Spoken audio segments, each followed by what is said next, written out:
In an interview with Night News, Rawle local economist and financial analyst, articulated that while many deem Guyana's 2% royalty rate relatively low in its current PSA, African oil-producing nation Nigeria in its PSA stipulated that oil found in water with depths exceeding 1,000 meters will pay no royalties.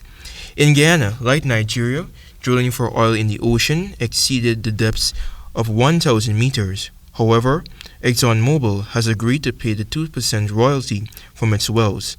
This, according to Lucas, puts Guyana in a better position than Nigeria. In our case, Exxon and company has to pay royalties on all the finds that they would have made and would seek to develop.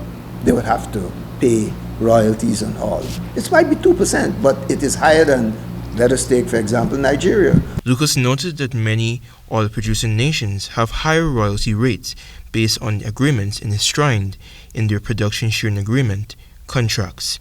The Economist iterated that Guyana is not in a helpless position, not negating the fact that the PSA may need some recommended amendments and alterations.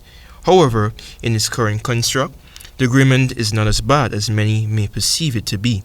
When the coalition was in power, they lobbied for a higher liability insurance coverage in the 2016 PSA, insisting that Exxon Mobil up their game in adherence of the environmental permit licenses by Environmental Protection Agency under the then EPA Director, Dr. Vincent Adams. Seems to be ways in which one could get around the limitations of the contract by utilizing the other authorities that the government has.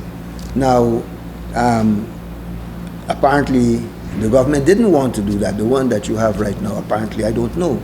Lucas is of the view that the Ali-led regime is not fixated on ensuring that the PSA has a standardized liability insurance coverage, which caters for the instances of oil spills. In Article 15.1e of the Production Sharing Agreement, while Exxon has agreed to pay rates and taxes to Guyana, who is the legitimate owner of the oil blocks, the question Lucas asks is where are the monies going? He firmly believes that the Guyanese people should be grand beneficiaries of the country's oil resources. Who is collecting this money? And where is the money going?